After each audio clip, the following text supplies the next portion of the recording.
ایک دن قربانی کا دن تھا، یہاں سے آپ دیکھیے، ایک دن بقرعید کا دن تھا، قربانی کا دن تھا، آپ نے جانور ذبح کیا اور ذبح کرنے کے بعد اس کا گوشت پک کر جب حضرت عائشہ صدیقہ نے اپنے ہسبینڈ کو دیا، اللہ کے نبی کو دیا، قربانی کے گوشت کی پہلی بوٹی اللہ کے نبی کے پاس آتی ہے، آپ نے پیالہ اٹھایا اور اس گوشت کی بوٹی کو لے کر جیسے ہی منہ میں لگاتے ہیں، کھاتے نہیں، اس کو واپس کر دیتے ہیں اور آنکھوں میں آنسو آ جاتے ہیں، روتے ہوئے پوچھا اما عائشہ نے میرے سرتاج کیا ہوا، اے اللہ کے نبی آپ کو یہ کیا ہو گیا ہے؟ تو اللہ کے نبی جواب دیتے ہیں عائشہ آج مجھے خدیجہ کی یاد آ رہی ہے۔ خدیجہ اس دنیا میں نہیں ہے، انتقال کر چکی ہیں، لیکن انتقال کے بعد جبکہ حضرت عائشہ ایک جوان بیوی نبی کے پاس بیٹھی ہے، لیکن نبی اکرم گوشت نہیں کھا رہے ہیں، کیا کہتے ہیں عائشہ آج مجھے خدیجہ کی یاد آ رہی ہے، خدیجہ زندہ ہوتی تو وہ بھی میرے ساتھ بیٹھ کر کھانا کھاتی، میرے ساتھ بیٹھ کر گوشت تناول فرماتی۔ پوری دنیا کو بتا دیا اے نبی کی زندگی پر لانچھن لگانے والوں، اے محمد صاحب کی زندگی پر ظلم کرنے والوں، الزام لگانے والوں، یہ نبی کا پیار تھا کہ اپنے سے 15 سال بڑی عورت کے ساتھ اس طرح رہے کہ اس کے انتقال کے بعد بھی اس کو بھول نہیں سکے، انتقال کے بعد بھی اس کو بھلا نہیں سکے۔ خدیجہ اس دنیا میں نہیں ہے لیکن اللہ کے رسول اپنے دل سے خدیجہ کو نہیں نکال سکے۔ فرمایا عائشہ جب تک خدیجہ کی سہیلیوں کو گوشت نہیں پہنچ جائے گا میں نہیں کھاؤں گا۔ پھر آپ نے جانور کے گوشت کے ٹکڑے کیے، اس کی بوٹیاں بنائیں اور پیکٹ بنا کر آپ نے خدیجہ کی سہیلیوں کو پہنچایا، اور خدیجہ کی سب سہیلیوں کو جب گوشت پہنچ گیا تب اللہ کے نبی نے گوشت کھایا۔ تو پریکٹیکل کر کے اگر بتایا تو کس نے بتایا؟ اسلام نے۔ اسی لیے میں کہتا ہوں کہ دنیا کا کوئی مذہب کمپلیٹ نہیں ہے، کمپلیٹ اگر کوئی مذہب ہے تو اسلام ہے، اور اسی لیے قرآن نے کیا کہا الیوم اکملت لکم دینکم واتممت علیکم نعمتی ورضیت لکم الاسلام دینا۔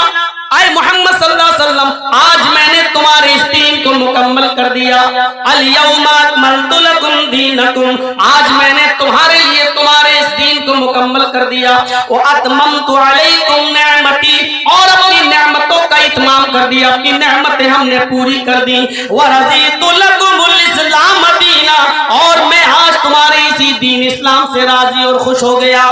دنیا کے کسی مذہب کے اندر آپ کو کمپلیٹ ہونے کا ثبوت نہیں ملے گا۔ اگر مکمل کوئی مذہب ہے، دیکھیے بیٹھو کیسے، اسلام بتاتا ہے۔ دنیا کے کسی دھرم میں دیکھ لو کھڑے ہو کے کھانا چاہیے کہ بیٹھ کے کھانا چاہیے، نہ ہندو دھرم بتائے گا، نہ عیسائی بتائے گا، نہ یہودی بتائے گا، لیکن اسلام بتائے گا کہ کھانا کیسے کھاؤ۔ 3 طریقے بتائے، یا تو دونوں پیر اوپر کر کے اکھڑو بیٹھ کے کھاؤ، یا دونوں پیر پیچھے کر لو جیسے اتحیات میں بیٹھا جاتا ہے اس طریقے سے بیٹھ کے کھاؤ۔ میرے بھائیوں کھانے کے طریقے کس طریقے سے کھایا جائے، ایک پیر بچھا لیا جائے اور ایک پیر کھڑا کر دیا جائے، اس طریقے سے یہ 3 طریقے اگر بتائے ہیں تو اسلام نے بتائے ہیں۔ دنیا کے کسی دھرم نے یہ نہیں بتایا کہ کتنا کھاؤ، اسلام کہتا ہے کہ کھاتے وقت اپنے پیٹ کے 3 حصے کر لو، ایک حصہ کھاؤ، ایک حصہ میں پانی پیو اور ایک حصہ خالی چھوڑ دو تاکہ تم اللہ کو یاد کر سکو، اللہ کا ذکر کر سکو۔ آج کی میڈیکل سائنس کہتی ہے جو لوگ پیٹ بھر کے کھانا کھا لیتے ہیں، جس کو ہمارے یہاں کہا جاتا ہے ٹھوس کر کھانا، حلق تک کھا لینا، جو اتنا کھاتے ہیں وہ ہمیشہ بیماریوں میں مبتلا رہتے ہیں۔ اور اللہ کے رسول کے مطابق، سنت کے مطابق اگر کوئی لوگ کھانا کھانے شروع کر دیں 2 حصے میں کھائیں، ایک حصہ خالی چھوڑ دیں تو یہ بیمار ہو ہی نہیں سکتا، کیونکہ پیٹ تمام بیماریوں کی جڑ ہے، پیٹ تمام بیماریوں کی جڑ ہے۔ جب پیٹ ٹھیک رہے گا تو آدمی اپنے آپ صحیح رہے گا۔ تو یہ کمپلیٹلی اگر کوئی مذہب ہے، مکمل کوئی مذہب ہے تو وہ اسلام ہے۔ اسی لیے فرمایا وَمَن يَبْتَغِ غَيْرَ الْإِسْلَامِ دِينًا فَلَن يُقْبَلَ مِنْهُ، اسلام کو چھوڑ کر اگر کوئی دوسرا دین تلاش کرو گے تو وہ ہرگز قبول نہیں کیا جائے گا۔ اسلام کو چھوڑ کر اگر کوئی دوسرا دین تلاش کرو گے تو وہ ہرگز قبول نہیں کیا جائے گا، وہ دین مانا ہی نہیں جائے گا۔ اسلام کو چھوڑ کر اگر کوئی دوسرا دین تلاش کرو گے تو وہ قبول نہیں کیا جائے گا۔ وَهُوَ فِي الْآخِرَةِ مِنَ الْخَاسِرِينَ، اور وہ آخرت کے اندر خسارہ اٹھانے والوں میں سے، نقصان اٹھانے والوں میں سے ہوگا۔ یہ ہے اسلام۔ اس کے علاوہ دوسرا دین تلاش کرو گے تو وہ قبول نہیں کیا جائے گا۔ اب آئیے تھوڑا سا آپ کو یہ بھی بتا دوں کہ اسلام किस चीज का नाम है? हम समझते हैं कि जो कुछ भी कर लो वो इस्लाम है। नहीं नहीं, इस्लाम दो चीजों का नाम है, रब के कुरान का और मोहम्मदुर रसूलुल्लाह के फरमान का। आप कितना भी अच्छा काम कर लें, कितना भी अच्छा काम कर लें, लेकिन अगर कुरान की मोहर नहीं है या मोहम्मदुर रसूलुल्लाह सल्लल्लाहु अलैहि वसल्लम की उस पर मोहर नहीं है तो वो अल्लाह के यहाँ कबूल नहीं होगा। देखिए, यहाँ हर मसलक के लोग आए होंगे, ज्यादातर अहले हदीस हैं, मैंने मान लिया, लेकिन एक बात याद रखिएगा, बहुत गौर से सुनिएगा, किसी पर कोई क्रिटिसाइज नहीं होनी चाहिए, किसी पर कोई हमला नहीं होना चाहिए, हर आदमी को अपने मसलक पर अमल करने का इख्तियार है। लेकिन ये बात कौन नहीं मानेगा कि इस्लाम कुरान और हदीस का नाम है। मसला ये नहीं है कि आप जोहर में 12 रकात पढ़ते हैं या 10 रकात पढ़ते हैं, मसला ये नहीं है कि तरावी 8 रकात पढ़ना चाहिए या 20 रकात पढ़ना चाहिए, मसला ये नहीं है कि मगरिब के अंदर 5 रकात पढ़ना चाहिए या 7 रकात पढ़ना चाहिए, ईशा की 7 रकात पढ़नी चाहिए या 17 रकात पढ़नी चाहिए, ये कोई मसला नहीं है। मसला ये है कि हम जो इबादत कर रहे हैं वो जनाबे मोहम्मदुर रसूलुल्लाह के तरीके पर हो रही है या नहीं हो रही है, बस इतनी सी बात है। हर मुसलमान जब भी नमाज पढ़े तो वो ये सोचे कि जनाबे मोहम्मदुर रसूलुल्लाह ने ऐसी नमाज पढ़ी या नहीं, ऐसा रोजा रखा या नहीं रखा। मसलन रोजा इफ्तार का टाइम हो रहा है हमारे यहाँ, मान लीजिए हरिश्चंद्रपुर में 5:25 पर, एक मिसाल दे रहा हूँ। अब आदमी 5:25 पर बैठा हुआ है, हम रोजा नहीं खोलेंगे, नहीं, क्यों? पता नहीं सूरज डूबा होगा या नहीं डूबा होगा, 5:30 हो गए फिर भी रोजा नहीं खोल रहा, नहीं, थोड़ा सा और भूखा रह लूं तो और ज्यादा सवाब मिलेगा, तो मिलेगा। अब वो ईशा तक रुक जाता, नहीं ईशा तक और भूखा रह लूं और ज्यादा सवाब मिलेगा, तो उसको सवाब मिलेगा? नहीं मिलेगा। क्या होगा? गुनाह और पड़ेगा। क्यों? क्योंकि उसने रोजा तो रखा लेकिन रोजा मोहम्मद रसूलुल्लाह के तरीके पर नहीं रखा। अल्लाह के नबी सल्लल्लाहु अलैहि वसल्लम ने यह फरमाया था कि लोग, मेरी उम्मत उस वक्त तक खैर और भलाई में रहेंगे जब तक कि वो रोजा इफ्तार करने में जल्दी करेंगे। अब जल्दी करने का यह भी मतलब नहीं है कि असर के बाद ही खोल लो। जल्दी करने का मतलब यह है कि जैसे ही 5:25 पर सूरज डूबा आप फौरन रोजा इफ्तार कर लो, लेट मत होइए। अब जर्जीस साहब के यहाँ मान लीजिए हरिश्चंद्रपुर में 5 बजे सहरी का टाइम खत्म हो रहा है सुबह, जर्जीस साहब की आंख लग गई, 7 बजे उठे, क्या हुआ यार सहरी नहीं कर, अच्छा कितना 5 बजे सहरी का टाइम खत्म था, 7 बज गए, 2 ही घंटा तो लेट हुए, चलो अब सहरी कर लेते हैं। सहरी 7 बजे कर ली, उधर 5:25 पर इफ्तार का टाइम हो गया, नहीं अभी नहीं इफ्तार करेंगे क्योंकि 2 घंटे बाद सहरी की थी इसलिए 2 घंटे बाद इफ्तार करेंगे। उधर हम 5:25 के बजाय 7:25 में इफ्तार कर रहे हैं, टाइम तो बराबर हो गया ना, टाइम तो बराबर हो गया ना, लेकिन ये रोजा नहीं माना जाएगा क्योंकि सहरी का टाइम खत्म हो रहा था 5 बजे, आपको 4:59 तक सहरी करना थी, 5:01 पे नहीं करना थी, लेकिन आप तो 7 बजे कर रहे हैं। आपने उसूल तोड़ दिया, ज़ाब्ता तोड़ दिया, नबी अकरम का बनाया हुआ कानून तोड़ दिया, इसलिए आपका रोजा कबूल नहीं किया जाएगा। चाहे आप 7:30 बजे खोलें, 8:30 बजे खोलें, 9:30 बजे इफ्तार करें, लेकिन नहीं माना जाएगा क्योंकि रोजा रखना मकसद नहीं है, शरीयत की पाबंदी कराना मकसद है। आइए एक और चीज से समझा देते हैं हम आपको। एक कागज है मेरे पास, मान लीजिए जेब में पड़ा होगा, ये मान लीजिए एक लिफाफा है हमारे पास, इस पे मैंने एक लेटर लिख दिया और पोस्ट बॉक्स में डाल दिया। सुनिएगा, बड़ी अच्छी मिसाल दे रहा हूं, पोस्ट बॉक्स में डाल दिया, लेकिन उस पर 5 रुपए का जो टिकट लगता है सरकारी लिफाफे पर वो हमने चिपका दिया, सरकारी टिकट, और एड्रेस लिखा। बताइए तो जब 5 रुपए का सरकारी टिकट लग गया और एड्रेस भी सही है तो हमारा लेटर अपने एड्रेस पर पहुंचेगा या नहीं पहुंचेगा? पहुंच जाएगा। सरकारी टिकट नहीं लगाया लेकिन लिफाफा हमने 1000 रुपए का खरीद लिया, बहुत खूबसूरत है, डिजाइनदार है, बहुत अच्छा है, कागज बड़ा उम्दा है, उसकी कीमत 1000 है, उस लिफाफे पर हमने लेटर लिखकर रख दिया लेकिन सरकारी टिकट 5 रुपए का नहीं लगाया, तो क्या वो अपने एड्रेस पर पहुंचेगा? नहीं पहुंचेगा, और पहुंचेगा तो बैरिंग बन जाएगा, आपसे वसूल कर लिया जाएगा 10 गुना। नहीं पहुंचेगा, क्यों? क्योंकि उस पर सरकारी मोहर नहीं लगी है, सरकारी टिकट नहीं लगा है। तो पता चला कि 5 रुपए का सरकारी टिकट लग गया तो पहुंच जाएगा, 1000 का खरीद लिया लेकिन सरकारी टिकट नहीं लगा तो नहीं पहुंचेगा। इसी तरीके से जोहर की नमाज 10 नहीं 12 पढ़ लो, 12 नहीं 12,000 पढ़ लो, मगरिब की नमाज 5 नहीं 7 पढ़ लो, 7 नहीं 7,000 पढ़ लो, तरावी 8 नहीं लो, 20 नहीं 20,000 पढ़ लो, लेकिन उस पर सरकार की मोहर नहीं है, यानी जनाब मोहम्मद रसूलुल्लाह की मोहर नहीं है, तो वो हमारी नमाज अल्लाह के यहाँ कबूल नहीं होगी। मेरे भाइयों, रकातों की तादाद का कोई मसला नहीं है, मसला ये है कि अल्लाह ने कुरान में क्या कहा है, मा आताकुमुर रसूलु फखुज़ूहु व मा नहाकुम अन्हु फंतहू। रसूल तुम्हें जो दे, जिसने माँ को समझ लिया वो सब कुछ समझ गया। आज पूरी तकरीर मेरी समझ जाओगे अगर माँ को समझ लिया। माँ ये वाली माँ नहीं जिसके पेट से बच्चे पैदा होते, ये माँ नहीं, माँ अताकुमुर रसूल। यहाँ इस आयत में जो लफ्ज़ माँ आ रहा है उसको मैं कह रहा हूँ, माँ अताकुमुर रसूल फखुज़ूहु। माँ के दो माना हैं, जहन में रखिएगा, दिमाग में, माइंड में। माँ के कितने माना हैं? यहाँ इस जगह दो। पहला माना जो, और दूसरा माना जितना। माँ अताकुमुर रसूल का पहला तर्जुमा क्या होगा? माँ अताकुमुर रसूल, रसूल जो दे वो ले लो। सुनिएगा क्या मतलब हुआ? माँ अताकुमुर रसूल, रसूल जो दे वो ले लो। और दूसरा माँ का तर्जुमा यहाँ ये होगा, माँ अताकुमुर रसूल, रसूल जितना दे उतना ले लो। मतलब समझ रहे हो क्या? ना उसमें ज्यादा कर सकते हो ना उसमें कम कर सकते हो।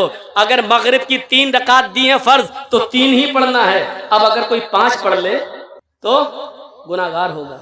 अल्लाह के रसूल ने वुजू बनाने का हुक्म दिया है तो 3 बार हाथ धुलने को कहा, 3 बार कुल्ला करने को, 3 बार नाक में पानी डालने को, 3 बार चेहरा धुलने को। अब कोई आदमी कहे यार मैं 4 बार धुल लेता हूँ, जितना ज्यादा धुलो उतना ज्यादा चेहरा साफ होगा, जितना ज्यादा हाथ धुलो उतना ज्यादा हाथ साफ होगा, जितना ज्यादा पैर धुलो उतना ज्यादा पैर साफ होगा। तो माफ कीजिएगा, जो आदमी आज़ाए वुजू को 4 बार या 5 बार धुलता है तो उसका वजू होगा नहीं, सुन्नत के खिलाफ करने पर उसकी नमाज रद्द कर दी जाएगी और उसको गुनाह पड़ेगा। क्यों? क्योंकि अल्लाह के रसूल ने जितना दिया था इसने उतना नहीं लिया, बल्कि नबी के दिए हुए को कम समझा, इसलिए उसने ज्यादती कर दी, अपनी तरफ से बढ़ा दिया अपनी तरफ से। तो नबी जो दे वो ले लो और जितना दे उतना ले लो। और इतना याद रखना, गलती बड़े बड़ों से हुई है। कोई आदमी दुनिया में ये नहीं कह सकता कि हमसे खता नहीं हो सकती है। इस्लाम जानबूझकर खता करने को गुनाह करार देता है, लेकिन अनजाने में, मसलन हम बहुत पढ़े लिखे, एक मिसाल दे रहा हूं, मान लीजिए मैं बहुत पढ़ा लिखा लेकिन हमको तहकीक करने में कोई गलती हो गई, लेकिन इल्म हो जाने के बाद कि सही चीज ये है, हम जो है वो गलत है, तो फिर सही चीज आ जाने के बाद हमको गलत चीज को छोड़ना पड़ेगा, हमें गलत चीज को तर्क करना पड़ेगा। इल्म हो जाने के बाद भी हम उस पर जमे हुए हैं तो वो ठीक नहीं है। आइए मैं तुम्हें लेके चलता हूं एक ऐसे मंजर की तरफ, आपको बड़ी हंसी आएगी, आपको बड़ा मजा भी आएगा, लेकिन मजा देने के लिए और हंसाने के लिए मैं आपको तकरीर नहीं कर रहा हूं। यहां आपको बुखारी शरीफ की एक हदीस का वाकया सुनाने जा रहा हूं, लेकिन इस वाकये में आपको थोड़ी सी मुस्कुराहट आ जाएगी। 2 कदीम सहाबा हैं और सफर कर रहे हैं। एक का नाम है हजरत अम्मार और एक का नाम है हजरत उमर। उमर फारूक का तो नाम बहुत अच्छी तरह जानते हो, और अम्मार का भी नाम जानते हो कि हजरत सुमैया के बेटे हैं अम्मार। वो सुमैया जिनको शर्मगाह में नेजा दाखिल कर दिया गया था और इस्लाम में पहली जो शहीद हुई थी खातून वो। अब सुन लीजिए आप मेरी बात, अब जिसका पेशाब लग रहा हो उसको भी रोक लो, यहीं पर मत जाने दो यार, ये बार बार उठ रहे हैं मेरे सामने। असल में बात ये नहीं है, मेरे सामने उठना गलत नहीं है। एक बार हैदराबाद में मैं तकरीर कर रहा था तो कोई मेरे सामने से उठा तो मैं समझा पेशाब करने जा रहा है। वो पेशाब करने के बजाय वो सीधा मेरे माइक आके पकड़ के फेंक देता है, और उसके बाद में लाठी डंडे और टमाटर अंडे चले वहां फेंके गए। तो मुझे वही मेरे दिमाग में भरा हुआ है, जब भी सामने से कोई उड़ता तो मुझे डर लगता है कि ये माइक पकड़ने ना आ रहा। अब वही दिमाग है। मैंने कहा नहीं, वो भूखा आदमी, उससे पूछा 2 क्या कहता 4 रोटी। तो जो दिमाग में भरा होगा वही है ना, तो मेरे दिमाग में ये भरा है। जो भी सामने से उड़ता है मैं समझता हूँ ये माइक पकड़ने तो नहीं आ रहा है। जैसे अभी मौलाना मेरे कान में बोले तो मुझे यही लगा, कहीं कुछ लगा मुझे, लेकिन वो कान में बोल दिए, समझा दिए, ठीक है। तो सुनिए, एक थे अम्मार और एक थे उमर, दोनों सफर में थे। अब मैं अपनी स्पीड थोड़ी स्लो कर रहा हूं, आपको तभी आप समझ पाएंगे। दोनों सफर कर रहे हैं और रात में जंगल से गुजर हो रहा है। सोचते खतरनाक जानवर हैं, इसलिए इसी जंगल में सो लिया जाए, आराम कर लिया जाए। उन्होंने अपनी अपनी चादर बिछाई और सो गए। फजर की नमाज में दोनों को उठना था, फजर की नमाज में दोनों को उठना था। बड़ा दिलचस्प वाकया सुना रहा हूं, आपको भी मजा आएगा, सुनिए। और जिनको मसला मालूम नहीं होगा वो मसला भी जान जाएंगे। दोनों को फजर की नमाज में उठना था और दोनों फजर की नमाज के वक्त उठे, लेकिन दोनों ही जुम्बी हो गए। जुम्बी समझते हैं? دونوں کو ہی غسل کی ضرورت پڑ گئی. اب تو سمجھ گئے نا, کھل کر کہنے کی ضرورت نہیں ہے. یعنی دونوں انسان ہیں, آدمی سوتا ہے, دونوں کو ہی نائٹ فال ہو گئے. اب غسل کرنا پڑے گا تبھی نماز ہوگی, لیکن پانی نہیں. اب کیا کیا جائے؟ تو حضرت عمار کہتے ہیں عمر جی مجھے مسئلہ معلوم ہے. کہا کیا؟ سنیے, بہت سلو سنا رہا ہوں تاکہ آپ کے دماغ میں بالکل گھسا دوں. کہا عمر مجھے مسئلہ معلوم ہے, اللہ کے نبی جمعہ کا خطبہ دے رہے تھے تو آپ نے فرمایا جب پانی نہ ملے تو پاک مٹی سے تیمم کر لو. حضرت عمر کہتے چپ رہو, جس مسجد میں اللہ کے نبی نے یہ خطبہ دیا اس میں ہم بھی تھے. آپ نے یہ بات کہی تھی کہ پانی نہ ملے تو تیمم کر لو, لیکن وہ وضو کے لیے کہا تھا, غسل کے لیے نہیں. ہم کو وضو کی ضرورت نہیں ہے, غسل کی ضرورت ہے. اللہ کے رسول نے اس مسجد میں جو جمعے کا خطبہ دیا تھا اس میں یہ کہا تھا کہ اگر وضو کے لیے پانی نہ ملے تو تیمم کر لو, دونوں ہاتھ پاک مٹی پہ مار کے پھونک لو, چہرے پہ پھیر لو, دائیں ہاتھ بائیں ہاتھ پر, بائیں ہاتھ دائیں ہاتھ پر پھیر لو تو تیمم ہو جاتا ہے. یہ اللہ کے نبی نے بتایا تھا. تو یہاں تو وضو کا معاملہ نہیں ہے, ہم لوگ ناپاک ہیں, ہم لوگ کو غسل کی ضرورت ہے. حضرت عمار کہتے ہیں تو ایک کام کریے نا, وضو میں ہاتھ پیر منہ کلا کیا جاتا ہے اور یہ سب دھلا جاتا ہے. ہم کو غسل کی ضرورت ہے اس لیے پورے جسم پہ مٹی پھیر لیتے ہیں, ایسا کرتے ہیں, یعنی اپنا اپنا دماغ لگا رہے ہیں. دیکھیے حضرت عمر کہتے ہیں نہیں نہیں نہیں, ہمیں کوئی اچھا نہیں لگ رہا ہے. کیوں؟ ہم کو مسئلہ معلوم نہیں, کہ ایسا نہ ہو ایسا کرنے پر گناہ ہو. تو حضرت عمار نے اپنی عقل چلائی اور حضرت عمر نے اپنی عقل چلائی. حضرت عمار نے کہا تمہیں نہیں پڑھنا مت پڑھو, میں تو پڑھوں گا نماز. تو حضرت عمار نے کیا کیا, ایک جھاڑی کے پیچھے چلے گئے, مٹی پڑی تھی, بخاری شریف کی حدیث کے الفاظ ہیں, اپنے جسم کو اس پر پورا مٹی میں لوٹ لیا. بخاری میں کیا ہے, کما تمرغ الدابہ یتمرغ کما تمرغ الدابہ. حضرت عمار مٹی پر ایسے لوٹے, ایسے جیسے چوپایا. آپ نے دیکھا ہوگا جانور کو مٹی میں ایسے کرتا نا, پھر جھاڑ دیتا اپنے آپ کو, پورے جسم پر مٹی ہو جاتی ہے اس کے. تو حضرت عمار نے ایسے ہی کیا, پورا کر کے پورے جسم پر مٹی مل لی اور گئے اور نماز پڑھ لی. حضرت عمر دیکھ رہے ہیں, انہوں نے نماز نہیں پڑھی. حضرت عمار نے پڑھ لی. حضرت عمر نے کہا پتہ نہیں صحیح ہوا کہ غلط. نہیں, انہوں نے اپنی عقل دوڑائی, نماز نہیں پڑھی. شہر میں گئے, صبح سورج نکلنے کے بعد پانی مل گیا, اور جیسے ہی پانی ملا تو حضرت عمر نے سب سے پہلے غسل کر کے فجر کی نماز قضا کر لی, پڑھ لی. اس زمانے میں موبائل کا دور نہیں تھا. دبایا, ہاں جرجی صاحب ذرا بتائیے تو. معلوم ہے رات کے 3 بجے لوگ ہمیں پریشان کر دیتے کبھی, اس لیے موبائل بند کر دیا. 3 بجے پوچھتے ہیں مولانا صاحب فلاں ہاسپٹل میں میری بیوی ایڈمٹ ہے. اچھا, اللہ تعالیٰ نے ابھی ایک بیٹا دیا, کیا نام رکھوں؟ ارے بچہ آج پیدا ہوا ہے, کبھی نے 7ویں دن نام رکھنا ہے, تجھے ابھی ضرورت کیا تھی, صبح پوچھ لیتا. رات میں 3 بجے فون کر کیا نام رکھوں. تو یہ پریشان کرنے والے لوگ بھی ہوتے ہیں, 3 بجے فون کر رہے ہیں. کہا ارے مولانا خوشی تھی اس لیے بول دیا. تو بولو نا مولانا صاحب ہمارے بچے کے لیے دعا کرنا, اللہ تعالیٰ نے چاند سا بیٹا دیا. یہ کیا نام 3 بجے فون کر رہا تھا. تو اس زمانے میں فون کا زمانہ نہیں تھا, اللہ کے رسول سے مسئلہ معلوم کر لیا جائے. اب سنیے, عمار ابن یاسر نے نماز پڑھ لی, حضرت عمر نے نہیں پڑھی. جب سورج نکل گیا, پانی مل گیا, تب عمر فاروق نے نماز پڑھ لی. جب سفر ختم ہوا تو یہ دونوں جب مدینے آئے تو اللہ کے نبی صلی اللہ علیہ وسلم سے دونوں نے اپنا اپنا قصہ بیان کیا کہ اللہ کے رسول بتائیے ہم دونوں میں کون صحیح, ہم دونوں میں کون صحیح. تو اللہ کے نبی نے فرمایا اچھا دونوں کو غسل کی ضرورت پڑ گئی. کہا عمار تم نے کیا کیا؟ کہا اللہ کے رسول ہمیں تو معلوم تھا پانی نہ ملے تو تیمم کر لو. تو اللہ کے رسول نے فرمایا جی بالکل. تو حضرت عمر نے کہا یہ تو آپ نے وضو کے لیے کہا تھا, انہوں نے پورے جسم پر مٹی مل لی. تو اللہ کے رسول نے کہا عمار کیا کیا تھا تم نے؟ کہا کہ میں تو ایسے لوٹا مٹی پر جیسے 4 پیر والا جانور زمین پر لوٹتا, پورے جسم پر مٹی مل لی. تو اللہ کے رسول مسکرائے اور مسکرا کر کہتے ہیں کہ عمار تم نے غلط کیا, تمہیں ایسا نہیں کرنا چاہیے تھا. اب حضرت عمر بڑے خوش ہیں, یہ غلط ہو گئے تو ہم تو صحیح ہوئے ہوں گے, ان کی غلطی ہے تو ہم صحیح ہو گئے, ہم نے نماز نہیں پڑھی ہم صحیح ہو گئے. تو کہ لے اور پورے جسم پر مٹی مل لو ہو گئے نا. تو کہا حضرت عمار نے اللہ کے نبی ان کا سنو, انہوں نے کیا کیا؟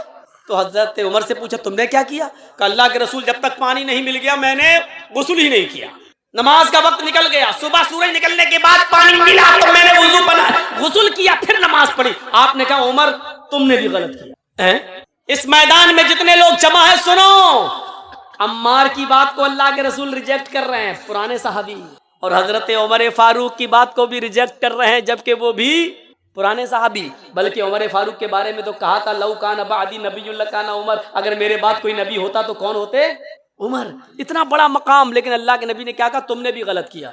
ऐ उमर और ऐ अम्मार, दोनों का तयम्मुम एक ही है, वुजू का भी और गुस्ल का भी। अगर गुस्ल की भी जरूरत पड़ गई थी तब भी वही तयम्मुम करना चाहिए था जो नमाज के लिए किया जाता है, जो वुजू के लिए किया जाता है। बस यही काफी था। अपने दोनों हाथों को जमीन पर मारते, उसको फूंकते। देखो तयम्मुम का तरीका क्या है। ये मान लीजिए मिट्टी है, ये मिट्टी होना जरूरी है। बहुत से लोग ये पक्की दीवारों पे ऐसे मार देते हैं, नहीं चलेगा। बहुत से लोग पुती हुई दीवारों पे मार देते हैं ऐसे, नहीं चलेगा। माफ कीजिएगा, बड़ी मौजरत के साथ, नहीं चलेगा। मिट्टी होनी चाहिए, वो भी पाक। ऐसे दोनों हाथ जमीन पे ऐसे मारिए, ये ऐसे किया, और ऐसे करने के बाद ऐसे नहीं मलना है, ऐसे करके ऐसे नहीं मलना, पूरा वो आपका पाउंड क्रीम यही लग जाएगी। ऐसे नहीं करना है। ये जमीन पे मारा, तयम्मुम का तरीका सीखिए। ये जमीन पे मारा, फिर ये बस जितनी भी उड़ जाए मिट्टी तुम्हारे हाथ में लगी हुई, ऐसे करके उड़ गई। अब इन्हीं हाथों को ऐसे करना है। देखिए हो गया। अब यही हाथ दोबारा नहीं लेना है, इसी हाथ को बाएं हाथ के ऊपर ऐसे यहां तक ये कर लिया, और इस हाथ को ये तयम्मुम हो। तो अल्लाह के नबी ने कहा था यकफी, हाँ, तुम्हारे लिए इतना कर लेना काफी था।